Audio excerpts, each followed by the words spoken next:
कहते हैं बुरा वक्त सबका आता है।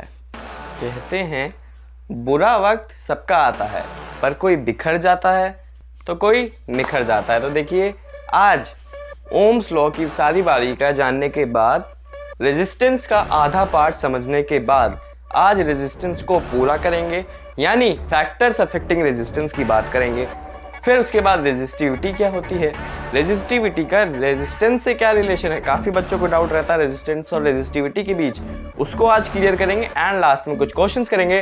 तो चलिए शुरू करते हैं, factors affecting resistance and resistivity.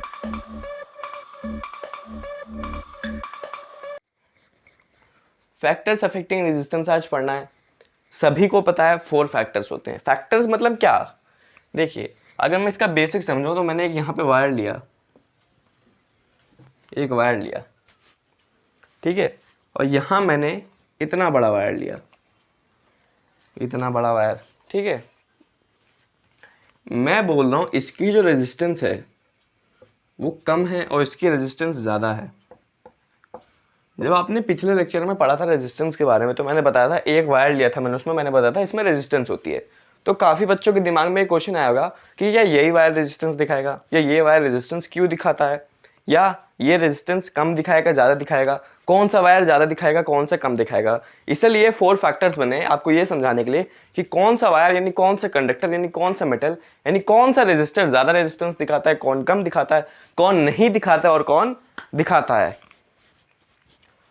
तो एक्सपेरिमेंट के द्वारा पता चला कि ये जो मैंने छोटा वायर लिया था ना, उसकी जो रेजिस्टेंस है वो कम है और ये बड़े वाले वायर की जो रेजिस्टेंस है ज़्यादा है। ये एक्सपेरिमेंट के द्वारा पता चला।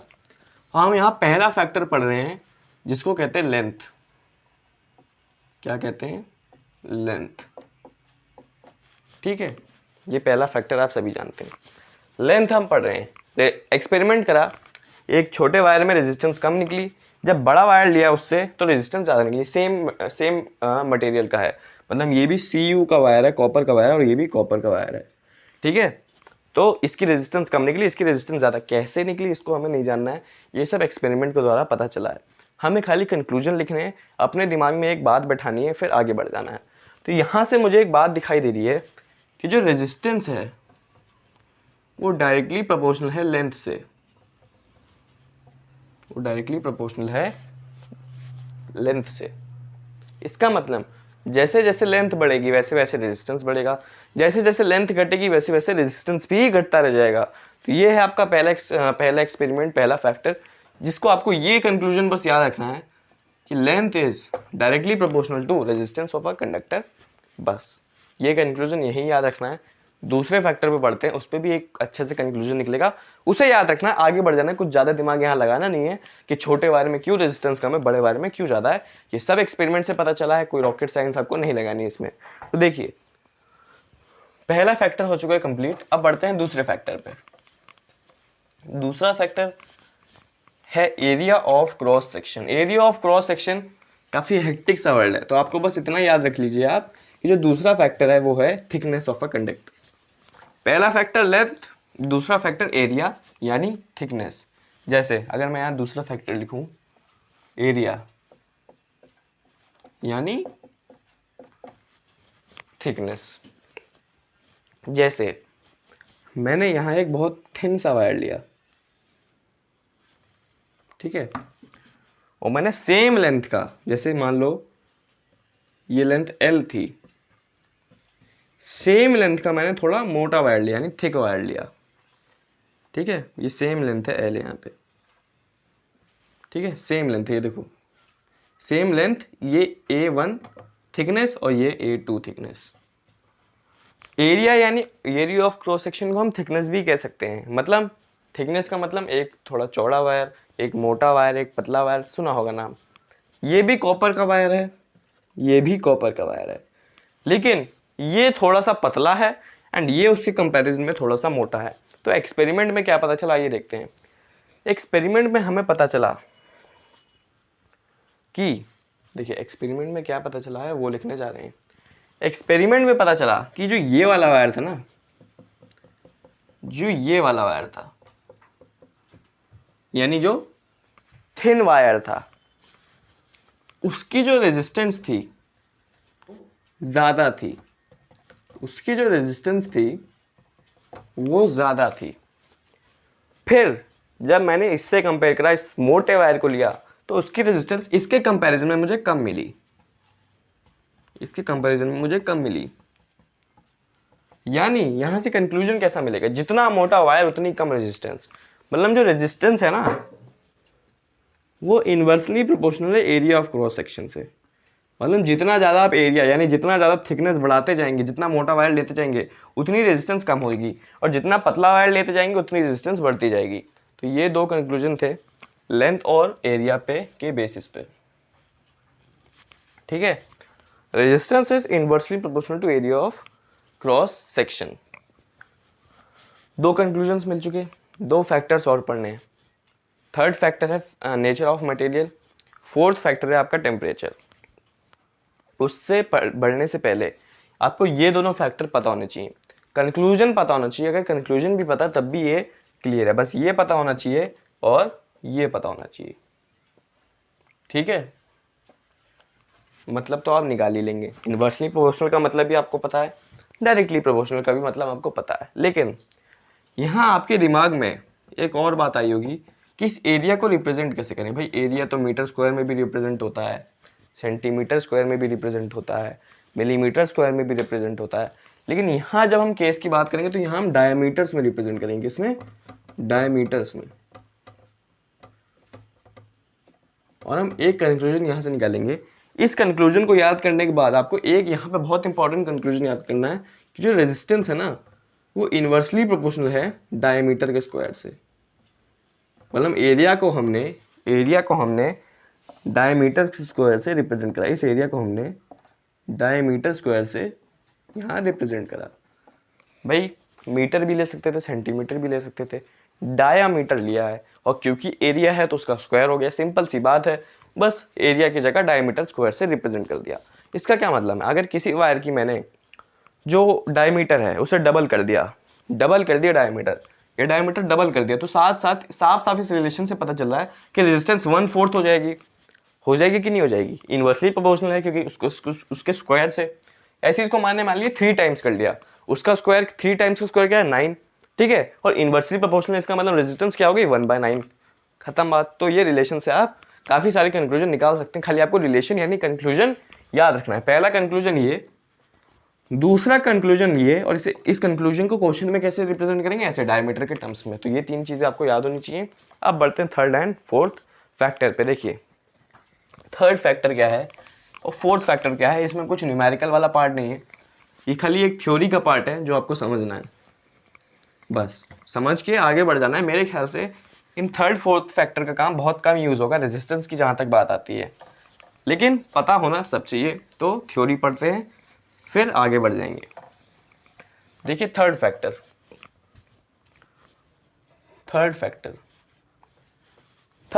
है, हेडिंग अगर मैं डालूं तो कहता है nature of material of a conductor.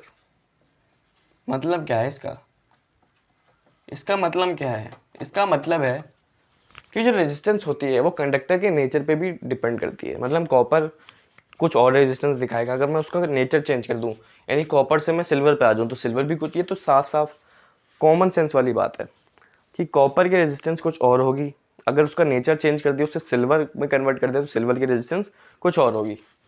जैसे कॉपर की रेजिस्टेंस कुछ होगी, ठीक है, और सिल्वर की रेजिस्टेंस कुछ और होगी। यानी ये रेजिस्टेंस डिपेंड करती है नेचर पे। ठीक है, अलग अलग मटेरियल अलग अलग रेजिस्टेंस, कुछ इसमें खास बात है नहीं। अलग अलग मटेरियल अलग अलग नेचर के मटेरियल अलग अलग रेजिस्टेंस होगी। सिंपल सी बात, अगर मैं कॉपर का इतना बड़ा वायर ले लूँ और सिल्वर का भी इतना ही बड़ा वायर ले लूँ, उतनी थिकनेस लूँ, मतलब भाई थिकनेस भी सेम है और लेंथ भी सेम है, तब भी इन दोनों के रेजिस्टेंस अलग होगी क्योंकि नेचर ऑफ मटेरियल अलग अलग है। एक कॉपर का वायर उसकी अपनी अलग प्रॉपर्टीज़ हैं एंड एक सिल्वर का वायर है उसकी एक अलग अपनी अलग प्रॉपर्टीज़ हैं। कुछ खास समझना नहीं था इसमें, कॉमन सेंस की बात है। आइए फोर्थ पे बढ़ते हैं, यहीं पे फोर्थ को भी समझेंगे। फोर्थ कहता है टेम्परेचर ऑफ द कंडक्टर।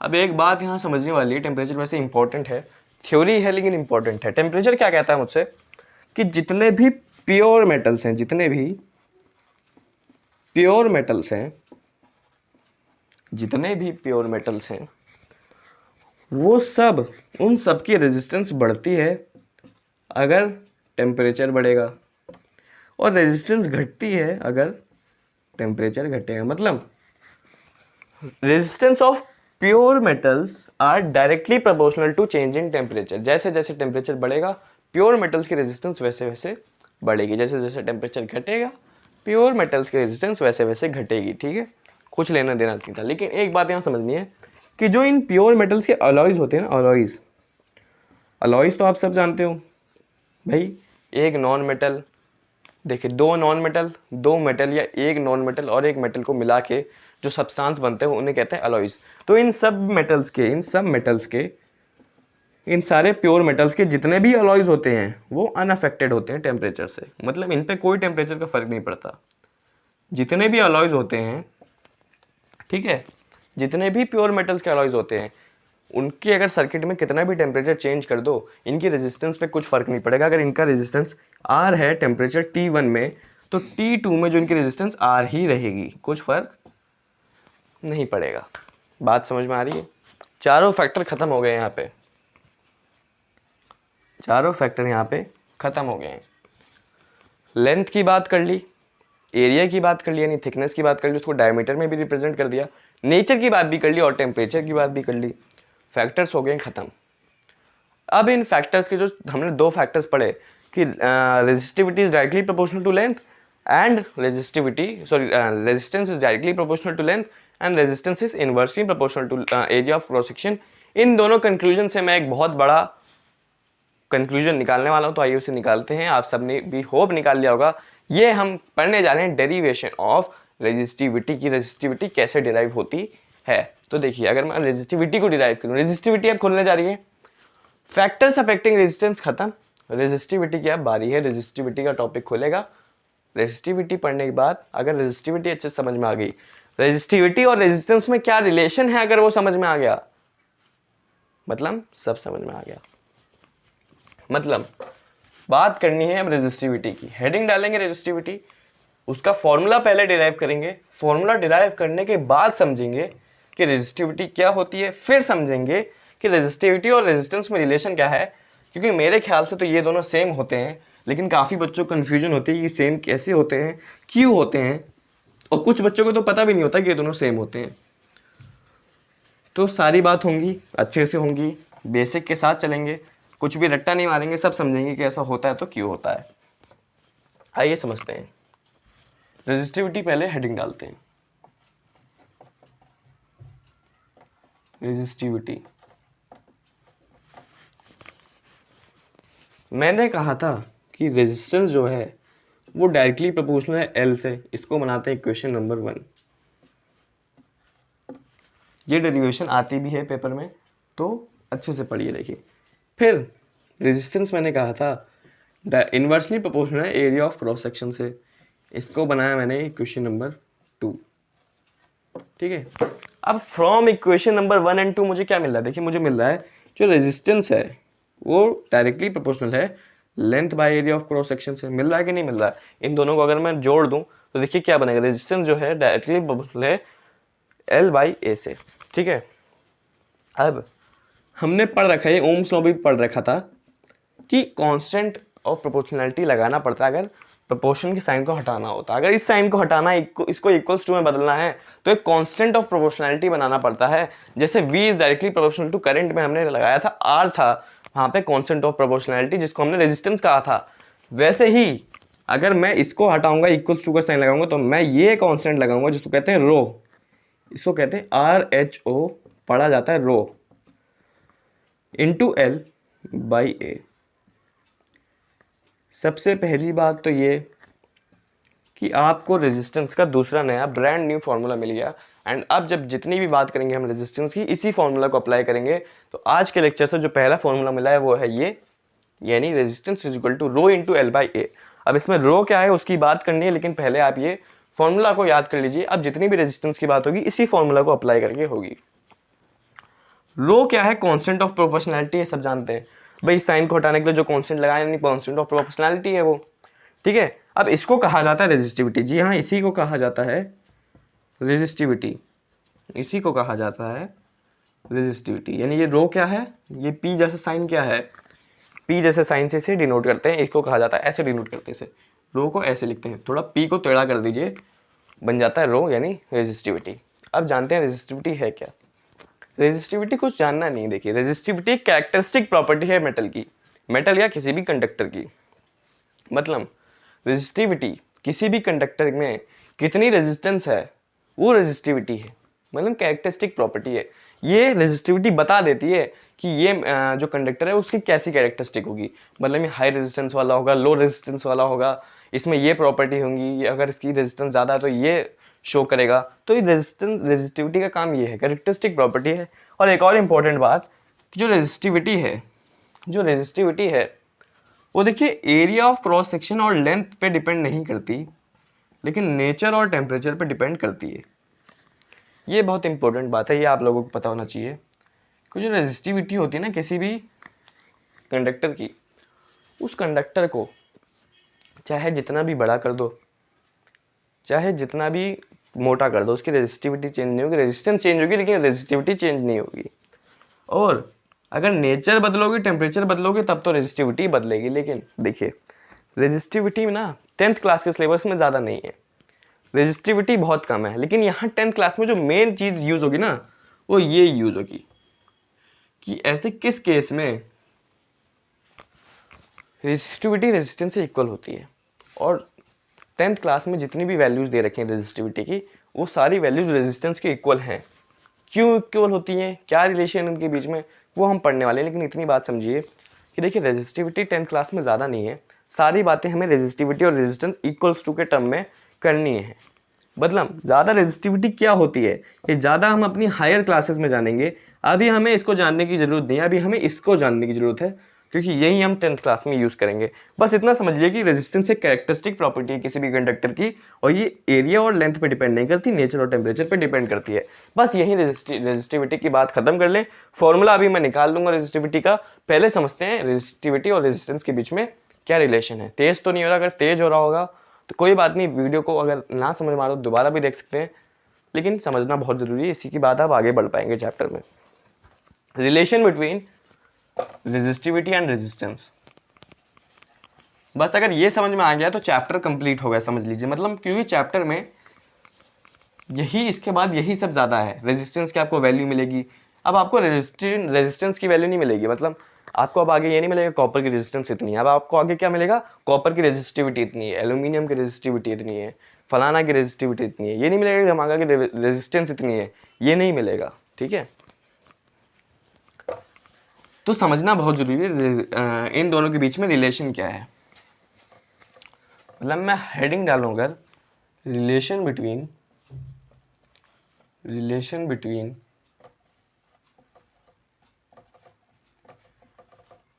रो यानी रेजिस्टिविटी एंड कैपिटल आर यानी रेजिस्टेंस। एक्सपेरिमेंट के द्वारा पता चला है, रॉकेट साइंस नहीं लगानी है, अपना दिमाग नहीं लगाना, खाली जो कंक्लूजन निकलेगा उसे याद रखना है, चैप्टर में आगे बढ़ जाना है।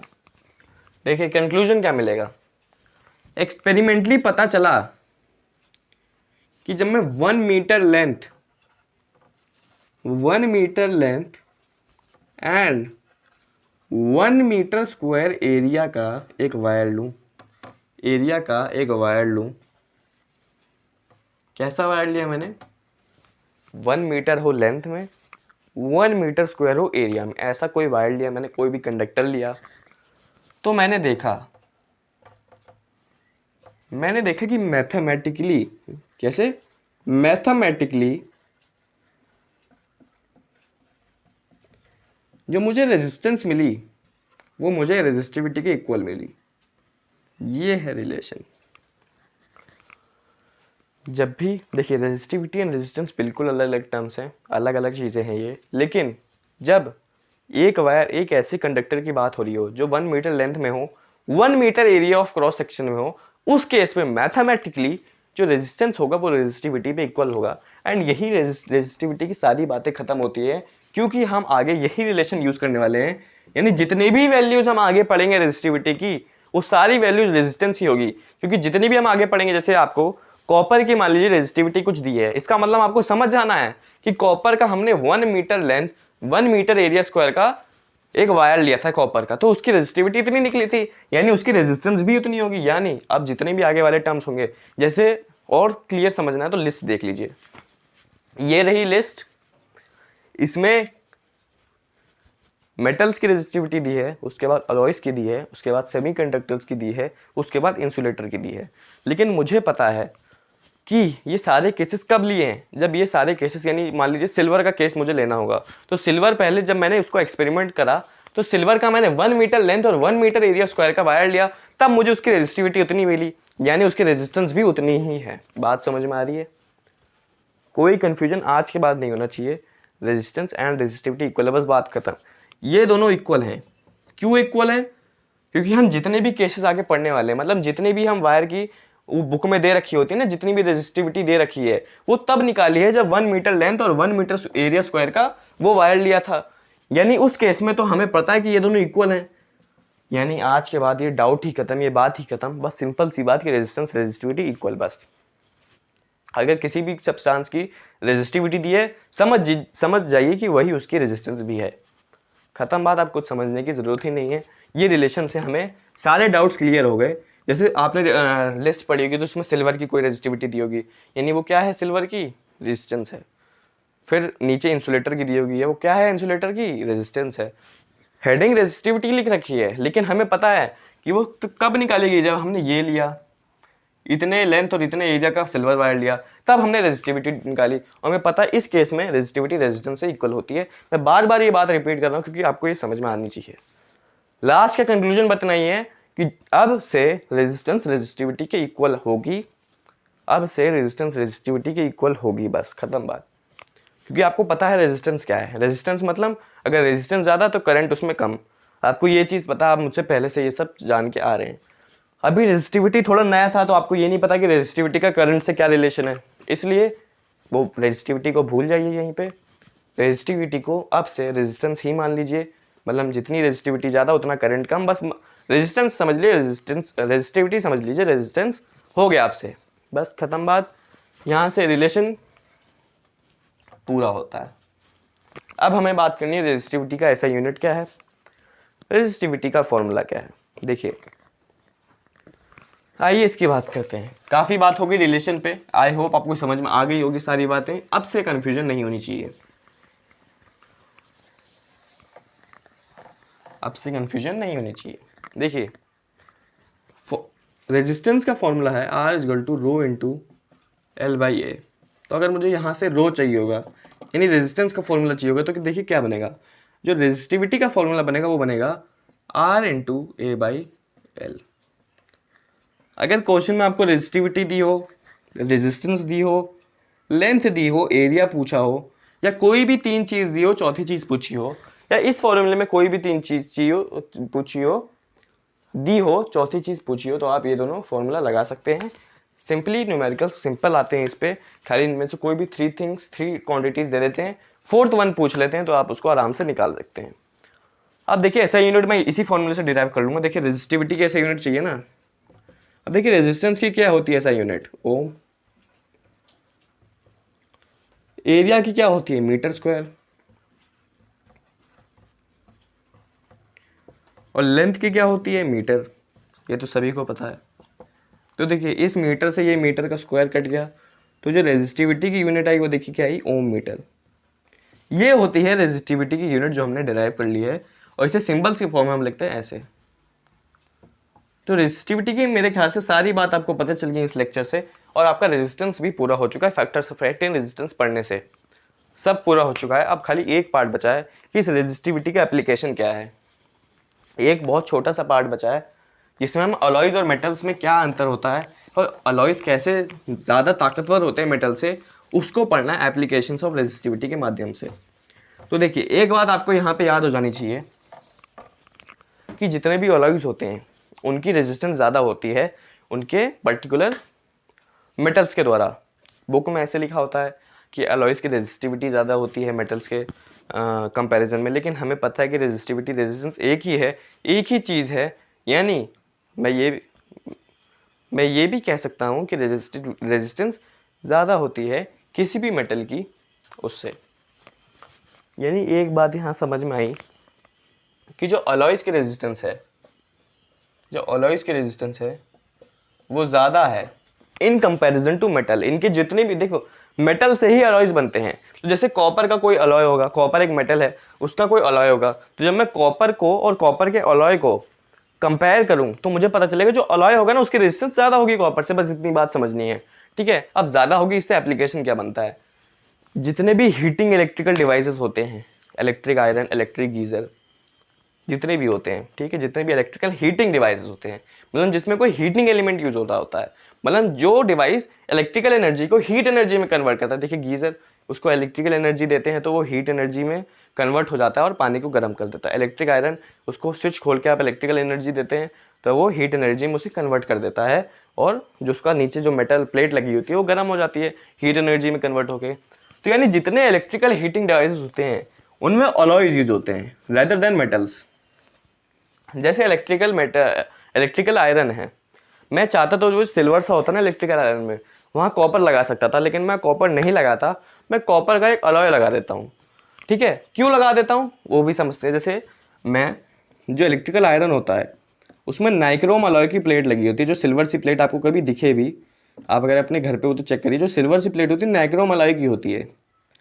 अब अलॉय यूज़ करने का एक रीज़न भी है, भैया मैं मेटल की प्लेट भी तो लगा सकता था लेकिन नहीं लगाई, अलॉय की ही प्लेट लगाई। ऐसा क्यों लगाया, क्योंकि हमें पता है कि इसकी यानी नाइक्रोम अलॉय की रेजिस्टेंस ज़्यादा है कॉपर से। रेजिस्टेंस ज़्यादा है तो क्या होगा, अब आपके मन में होगा रेजिस्टेंस ज़्यादा है, ठीक है, लेकिन रेजिस्टेंस ज़्यादा है तो उसका इस प्लेट से क्या लेना देना। देखिए रेजिस्टेंस ज़्यादा है तो उसको उस प्लेट में लगाने का एक कारण ये होता है कि अगर रेजिस्टेंस ज़्यादा होती है ना, तो जिस भी चीज़ की रेजिस्टेंस ज़्यादा है अगर उससे इलेक्ट्रिक करंट पास होगा तो हीट एनर्जी बहुत ज़्यादा प्रोड्यूस होगी। ये एक एप्लीकेशन आपको हमेशा याद रखना है ज़िंदगी में। जब भी किसी सब्सटेंस या किसी कंडक्टर की रेजिस्टेंस बहुत ज़्यादा होगी, अगर उससे उस सब्सटेंस से आप इलेक्ट्रिक करंट को पास करवाएंगे तो बहुत ज़्यादा हीट प्रोड्यूस होगी। इसीलिए जब आप नाइक्रोम को लगाएंगे सिल्वर प्लेट पे जिसकी रेजिस्टेंस ज़्यादा है, कॉपर से तो ज़्यादा ही है, जिसकी रेजिस्टेंस ज़्यादा है, जब उसको आप इलेक्ट्रिक करंट दोगे यानी जब अपना स्विच खोलोगे तो जब हीट बहुत ज़्यादा प्रोड्यूस होगी और वो जो प्लेट होती है वो गर्म हो जाएगी एंड आप अच्छे से अपने कपड़े प्रेस कर सकेंगे। तो ये था एक एप्लीकेशन। दूसरी एक और एप्लीकेशन है कि जो अलॉयज़ होते हैं ना हाई टेम्परेचर पे बर्न नहीं होते। देखिए कॉपर एक मेटल है, बहुत ज़्यादा टेम्परेचर हो जाएगा ना, जैसे बहुत ज़्यादा गर्म हो जाएगी वो प्लेट तो कॉपर फूट जाएगा, बर्न हो जाएगा, क्योंकि वो एक मेटल है। लेकिन अलॉयज़ ऐसा नहीं करते। अलॉयज़ कितना भी हाई टेम्परेचर हो ना वो बर्न नहीं होते, ऑक्सीडाइज नहीं होते, वो रेड हॉट हो जाते हैं। क्या हो जाते हैं, रेड हॉट, और गर्म हो जाते हैं और हाई टेम्परेचर पे, लेकिन बर्न नहीं होते। ये भी एक रीज़न है वो इलेक्ट्रिकल हीटिंग डिवाइसेस में मेटल्स की बजाय इन सबको अलॉयज़ को यूज़ करने का। ये सब एनसीईआरटी बुक में लिखा है, ये थ्योरी का पार्ट है, ये आपको समझना बहुत ज़रूरी है कि क्यों अलॉयज़ की रेजिस्टेंस ज़्यादा है, क्यों इनका एप्लीकेशन हम मेटल्स की जगह इलेक्ट्रिकल हीटिंग डिवाइसेस में अलॉयज़ को यूज़ करते हैं। ये सब थ्योरी का पार्ट है लेकिन समझना बहुत ज़रूरी है। अगर आपको रेजिस्टिविटी और रेजिस्टेंस क्यों एक है वो समझ में आया और आप अब रेजिस्टेंस और रेजिस्टिविटी को एक समझने लगे हैं तो आप सारे क्वेश्चंस यहाँ से क्रैक कर जाएंगे, सारी थ्योरी को समझ लेंगे। लेकिन जो मेरी थ्योरी है फैक्टर्स अफेक्टिंग रेजिस्टेंस और रेजिस्टिविटी को, वो यहीं ख़त्म होती है। सारी बातें हमने कर ली है, फैक्टर्स अफेक्टिंग रेजिस्टेंस के ऊपर भी, रेजिस्टिविटी के ऊपर भी, और रेजिस्टेंस रेजिस्टिविटी कैसे एक है, क्या इसका यूज़ है वो भी हमने पढ़ लिया, एप्लीकेशंस ऑफ रेजिस्टिविटी भी पढ़ लिया, फॉर्मूला भी डेराइव कर लिया, ऐसा यूनिट भी पढ़ ली, लिस्ट भी दे दी। वो लिस्ट आपको याद नहीं करनी, बस रेंज याद रखना है। जैसे रेंज कहता है कि जो 10 की पावर -8 अगर आपने देखा होगा वो मेटल्स की रेजिस्टिविटी है, वहाँ से शुरू होती है, ठीक है। ऐसे करते करते 10 की पावर 0 पे आते आते सेमीकंडक्टर्स होते हैं। सेमीकंडक्टर्स वो होते हैं, घबराइए मत, सेमीकंडक्टर्स वो होते हैं जो मेटल्स और इंसुलेटर के बीच के जो जितने भी होते हैं ना वो सेमीकंडक्टर्स होते हैं, ठीक है। फिर इंसुलेटर्स की बहुत ज़्यादा होती है, इंसुलेटर्स की बहुत ज़्यादा होती है, 10 की पावर 10 की रेंज में होती है। तो देखिए बस रेंज याद रखनी है कि जितने भी मेटल्स हैं उनकी है 10 की पावर -8, जितने भी सेमीकंडक्टर्स उनकी 10 की पावर 0 यानी कोई 10 की पावर नहीं है, वो बीच में होते हैं, और जितने भी इंसुलेटर्स होते हैं वो बहुत ज़्यादा होते हैं, 10 की पावर 10 की रेंज में होती है। बस आपको रेंज याद रखनी है तो आपको पता चल जाएगा किसकी ज़्यादा है किसकी कम है। और ये रेजिस्टिविटी दी है, लेकिन इसको हम रेजिस्टेंस भी मान सकते हैं क्योंकि हमें पता है इन सब केसेस में रेजिस्टेंस और रेजिस्टिविटी इक्वल होती है। ठीक है, मतलब ये बहुत कम रेजिस्टेंस तो अच्छे से इलेक्ट्रिक करंट पास होगा, कंडक्टर है। ये बहुत ज़्यादा रेजिस्टेंस तो इलेक्ट्रिक करंट फ्लो ही नहीं होगा, तो ये इंसुलेटर है। ये सब हम पढ़ चुके हैं कि क्या करंट और रेजिस्टेंस का रिलेशन है। बात आई होप सारी समझ में आ गई होगी। बेसिक समझना बहुत ज़रूरी है। बेसिक अगर समझ लिया है, थ्योरी अगर यहाँ तक कंप्लीट हो गई है, तो अब हमें मेरे ख्याल से बात करनी चाहिए एक दो क्वेश्चंस की। इस वीडियो को रैप अप करने का टाइम आ गया है क्योंकि थ्योरी खत्म हो चुकी है। अभी मैं थोड़ा थ्योरी पे फोकस कर रहा हूँ क्योंकि आपको पता है मैं जब चैप्टर एंड हो जाएगा तो एक क्वेश्चन की वीडियो अलग से लाता हूँ जिसमें अच्छे अच्छे क्वेश्चंस होते हैं। लेकिन थ्योरी कंप्लीट करने के बाद मेरा ऐसा मानना है कि 2-4 क्वेश्चंस करने चाहिए ताकि वो थ्योरी का कंसेप्ट क्वेश्चंस में कैसे यूज़ हो रहा है वो आपको पता चले। तो चलिए मैं पहला इलस्ट्रेशन एग्जाम्पल लाता हूँ स्क्रीन पे। पहला क्वेश्चन है स्क्रीन पे, कुछ नहीं है इस क्वेश्चन में, फॉर्मूला आपको पता है, वैल्यूज़ आपको 3 वैल्यूज़ दे रखी हैं, 4th वैल्यू जल्दी से कैलकुलेट करिए। और मेरा ऐसा मानना है जो कॉपर की रेजिस्टिविटी निकलेगी ना उसको आप याद भी कर लीजिए। कॉपर की रेजिस्टिविटी याद कर लेंगे तो ज़्यादा बेनिफिशियल होगा। तो चलिए इस क्वेश्चन को सॉल्व करिए, मैं करता हूँ इसे सॉल्व। कह रहा है कि copper wire of length 2 metre, यानी गिवंस लिख लेते हैं पहले। फिजिक्स में गिवंस लिखना बहुत ज़्यादा इंपॉर्टेंट है जब भी आपके पास न्यूमेरिकल आए। गिवंस लिखूंगा, मैंने दी उसकी लेंथ दी है 2 मीटर, उसके आगे बढ़ेंगे और गिवंस मिलती जाएगी। Area of cross section A दिया है 1.7 इंटू 10⁻⁻6 मीटर स्क्वायर, और आगे बढ़ेंगे तो दिया है has a resistance of 2 into 10⁻⁻2 ohms, यानी रेजिस्टेंस भी दी है 2 इंटू 10⁻⁻2 ओम्स दी है ना। आया समझ में? पूछ क्या रहा है? ये पूछ रहा है, इसका फॉर्मूला मैंने आपको बता ही रखा है, इसका फॉर्मूला ये होता है। तो वैल्यूज़ पुट करो, इसे सॉल्व करो। वैल्यूज़ कैसे पुट करोगे? रो आपको निकालना है, रो को रो रखो। आर दी है 2 इंटू 10⁻⁻2, एरिया दी है 1.7 इंटू 10⁻⁻6 और नीचे दी है लेंथ 2। इसको सॉल्व कर पाओगे कि नहीं कर पाओगे? कर पाओगे।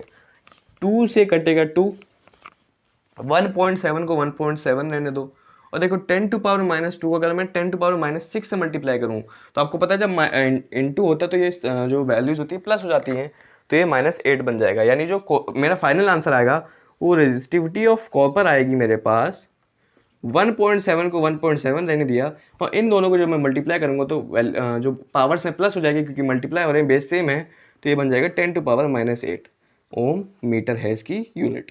देखिए रेजिस्टेंस ऑफ कॉपर आप याद भी कर सकते हैं 1.7 इंटू 10⁻⁻8 ओम मीटर आपको काम आएगी। क्वेश्चन आपसे सॉल्व हो चुका होगा, कैलकुलेशन भी बहुत ईजी थी, कुछ खास था नहीं। मैं लाता हूँ दूसरा क्वेश्चन। अच्छा, दूसरे क्वेश्चन को ध्यान से अटेम्प्ट करिएगा क्योंकि इसमें जो मैंने आपको बताया था ना, जो एरिया ऑफ क्रॉस सेक्शन है वो डायमीटर स्क्वायर में भी कभी कभी रिप्रेजेंट होती है। तो मैं लाता हूँ दूसरा क्वेश्चन जिसमें एरिया है डायमीटर में लिखी हुई, तो उसको करेंगे सॉल्व, बहुत मज़ा आएगा। वैरायटी ऑफ क्वेश्चन मैं हमेशा करवाना चाहता हूँ आपको। मैं लाता हूँ दूसरा क्वेश्चन आपकी स्क्रीन पे। ये है question, next question on the screen. करें सॉल्व इसे अगर कर सकते हैं तो। क्वेश्चन क्या कह रहा है? Calculate R of wire of length 10 kilometre and diameter दिया है। इस बार मैंने बताया था डायमीटर वाला क्वेश्चन लाऊंगा, 2.0 वो भी मिलीमीटर में दे रखा है। Of if the resistivity of aluminium is 2.7 into 10⁻⁻8 ohm metre.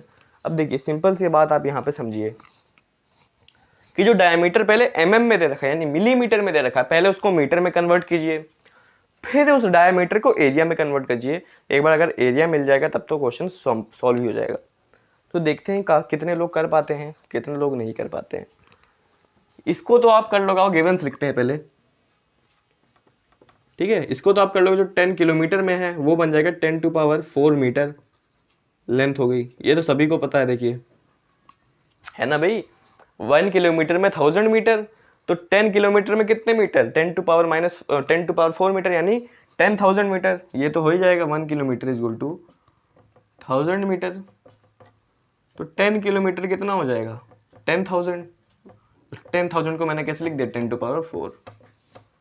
इसमें तो मेरे ख्याल से कोई प्रॉब्लम होनी नहीं चाहिए। ठीक है, आगे बढ़ते हैं। लेंथ कितनी है? 10⁴ मीटर। और देखिए क्या दे रखा है? रेजिस्टिविटी दे रखी है, रेजिस्टिविटी भी दे रखी है, वेल एंड गुड। कितनी दे रखी है? 2.7 इंटू 10⁻⁻8 ओम मीटर। ये दे रखी है रेजिस्टिविटी। रेजिस्टिविटी भी दे रखी है, और क्या करना है, लेंथ भी दे रखी है, रेजिस्टिविटी भी दे रखी है, डायमीटर दे रखा है। अगर देखिए पूछ क्या रहा है, आर पूछ रहा है रेजिस्टेंस। अगर ये साफ साफ एरिया इसने दिया होता तो मैं रेजिस्टेंस निकाल लेता, फॉर्मूला लगा लेता, लेकिन इस डायमीटर को दे रखा है इसने, पहले लिख लीजिए, यहाँ बिल्कुल अलग ही सोल्यूशन चलेगा जो आपको पता होना चाहिए कि डायमीटर दे रखा है 2.0 मिलीमीटर, 2.0 मिलीमीटर। मैंने कहा पहले से मीटर में कन्वर्ट कीजिए, तो आपको पता है 1 मिलीमीटर में 10⁻³ मीटर होते हैं, पता है ये बात। तो 2 मिलीमीटर में 2.0 मिलीमीटर में देखिए कितना होगा, 2.0 इंटू 10⁻³ मीटर। यानी जो अब जो डायमीटर हो गया वो हो गया 2.0 इंटू 10⁻³ मीटर। एक बार अगर आपको डायमीटर पता चल जाए, मीटर्स में होना चाहिए डायमीटर, सबसे पहली बात। अगर क्वेश्चन में कभी भी डायमीटर दिया हो, किसी और यूनिट में दिया हो तो उसे मीटर में कर लीजिए, अगर मीटर में ही दिया हो तो वेल एंड गुड, ठीक है। फिर क्या कीजिए, डायमीटर को एरिया में कन्वर्ट करना है। भाई एरिया मिलेगी तभी तो क्वेश्चन सॉल्व होगा, क्योंकि देखिए फॉर्मूला तो ये कहता है R is equal to rho into L by A, तो एरिया चाहिए, डायमीटर से तो काम होगा नहीं, ठीक है, एरिया चाहिए। एरिया कैसे निकालें, बहुत सुंदर सा फॉर्मूला है, A is equal to π/4 D का स्क्वायर। ये फॉर्मूला आपके नोट्स में चले जाना चाहिए। बोर्ड्स वाले यहीं फंसाते हैं बच्चों को। बोर्ड्स वाले क्या करते हैं, एग्जाम में न्यूमेरिकल में रेजिस्टिविटी दे देते हैं डायमीटर में, बच्चे फंस जाते हैं। लेकिन मेरे बैच के बच्चे नहीं फंसेंगे, क्योंकि उन्हें ये फॉर्मूला पता है, A is equal to π/4 diameter square. यानी अगर आपको डायमीटर दिया है तो अब ये फॉर्मूला लगा के ए निकाल सकते हैं। आइए साथ में ए निकालते हैं, फिर तो क्वेश्चन बिल्कुल हलवा बन जाएगा, आंसर भी निकल जाएगा। क्वेश्चन बहुत बढ़िया है, आई होप आपसे सॉल्व हो गया होगा अब तक। तो अब यहीं पे पॉज करें, एरिया खुद निकालें वैल्यूज रख के। डी की जो वैल्यू आई थी हमारी, डी की वैल्यू क्या आई थी, 2.0 इंटू 10⁻³ मीटर। डी की वैल्यू यहाँ रखें, इसको सॉल्व करें, ए की वैल्यू यहाँ रख के सबको सॉल्व करें। फिर मेरे साथ आइए देखिए इसको मैं कैसे सॉल्व करूँगा। एरिया इज इक्वल टू π/4 को π/4 रहने दीजिए, इंटू डी का स्क्वायर, यानी डी क्या है देखिए 2.0 इंटू 10⁻³ का वो स्क्वायर कह रहा है, ठीक है। यानी अब देखिए एरिया क्या होगा, π/4 को π/4 रहने दीजिए। अब देखिए 2 का जब स्क्वायर करेंगे तो 4 आएगा, और 10⁻³ का जब स्क्वायर करेंगे तो 10⁻6 आएगा। 4 से 4 कटेगा तो एरिया देखिए क्या आएगा, पाई को अगर मैं 3.14 लिखूँ, सबको पता है पाई 3.14 होता है, तो 10⁻6 मीटर का स्क्वायर आ गई हमारी एरिया। तो ए हमें पता चल गया है, जी हाँ ए हमें पता चल गया है। आइए निकालते हैं आर। ए हमें पता चल गया, ये आप नोट कर लीजिए, अगर आपने नोट नहीं करा हो तो मैं इसे जा रहा हूँ मिटाने, और यहीं पे मैं निकालने जा रहा हूँ आर। देखिए क्वेश्चन कितना बढ़िया है, ये वैरायटी ऑफ क्वेश्चन करा हमने। सबसे पहला क्वेश्चन करा बहुत सिंपल न्यूमेरिकल, जिससे आपका फॉर्मूला को कैसे अप्लाई करना है वो क्लियर हुआ होगा। अब हम थोड़ी वैरायटी लाए हैं उसी क्वेश्चन में, वही क्वेश्चन है, वही वैल्यूज पुट करनी है, बस थोड़ी सी वैरायटी किसमें, कन्वर्जन करने में। इसके बाद ये देखिए ये मीडियम क्वालिटी क्वेश्चन है। इसके बाद जो मैं आपके लिए होमवर्क लाया हूँ वो high quality question, eye opener question, उसमें कंसेप्ट लगाना है आपको। फिलहाल अभी इसी क्वेश्चन की बात करते हैं। R is equal to rho into L by A. R निकालना है, आर को आर रहने देंगे। रो कहाँ है, रो कहाँ है, रो दे रखी है 2.7 इंटू 10⁻8, well and good. L L L L दे रखी है 10⁴, well and good, upon A हमने निकाला था 3.14 इंटू 10⁻6, यही निकाला था। कैलकुलेशन खुद करिए, आंसर मैं बता दे रहा हूँ। इसको जब आप सॉल्व करोगे तो जो रेजिस्टेंस निकलेगी वो निकलेगी 86 ओम्स। इसको खुद सॉल्व करिए, अगर 86 ओम निकल रही, वैसे तो अगर सही से सॉल्व करेंगे तो 86 ओम्स ही निकलेगी। तो ये हमारा निकल गया answer. Resistance of this question is 86 ohms. बहुत बढ़िया, मीडियम लेवल का क्वेश्चन, इजी से मीडियम पे बढ़े, वैरायटी ऑफ क्वेश्चन करते जा रहे हैं। अब लाता हूँ मैं हाई लेवल क्वेश्चन, हॉट्स का क्वेश्चन, एनसीईआरटी का ये, वैसे आपने पता नहीं करा हो कि ना करा हो, लेकिन कंसेप्ट बहुत अच्छा लगता है इसमें, वो आपके लिए होमवर्क है, लेकिन मैं उसको नेक्स्ट वीडियो में पक्का बताऊंगा। तो फिलहाल मैं लाता हूँ स्क्रीन पे नेक्स्ट होमवर्क का क्वेश्चन। होमवर्क क्वेश्चन बहुत beautiful question, high level hots का क्वेश्चन, लेकिन डरना नहीं है।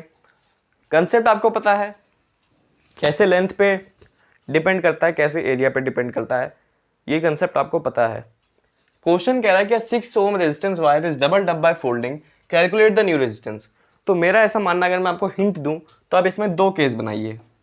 पहला केस 1 बनाइए जिसमें 6 ओम रेजिस्टेंस है, फिर वो फॉर्मूला लिख लीजिए रेजिस्टेंस का, उसमें 6 वैल्यू डाल दीजिए, ठीक है।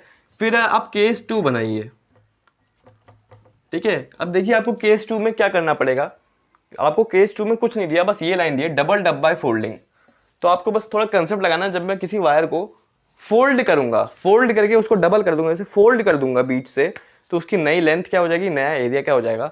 अगर आप वो लिख लेंगे, गिवंस लिख लेंगे, फिर केस 2 में भी आर इज इक्वल टू वाला फॉर्मूला लगा के केस 2 बना लीजिए, यहाँ बना लीजिए इक्वेशन 1, यहाँ बना लीजिए इक्वेशन 2, इन दोनों को डिवाइड कर दीजिए, आपको रेजिस्टेंस निकल जाएगी। काफ़ी अच्छा क्वेश्चन है, खुद दिमाग लगाइए, ऐसा क्वेश्चन आता है बोर्ड एग्जाम में, और यही इस वैरायटी में सबसे हाई लेवल का क्वेश्चन। इससे हाई लेवल मुझे तो आज तक नहीं देखने को मिला। इस रेजिस्टिविटी कंसेप्ट में ये सबसे हाई लेवल का है।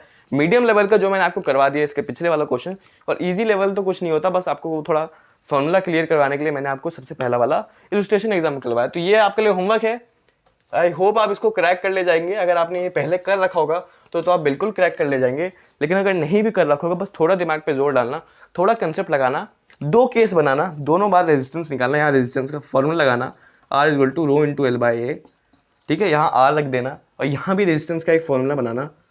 लेकिन यहाँ जो लेंथ है और एरिया है वो चेंज हो जाएगा, वो चेंज होकर क्या होगा वो यहाँ रखा है, डबल डब बाय फोल्डिंग। तो थोड़ा दिमाग लगाना, इन दोनों इक्वेशन अगर बना ली होगी तो डिवाइड कर देना, और ये तो 6 ओम दे रखा है तो ये निकाल लेना इन दोनों को डिवाइड करके, ठीक है। होप आपसे हो जाए। फिलहाल अभी इतना ही। रेजिस्टिविटी, फैक्टर्स अफेक्टिंग रेजिस्टेंस यहीं खत्म होता है इसी होमवर्क क्वेश्चन के साथ। Next topic is combination of resistors, यानी series resistance and parallel resistance.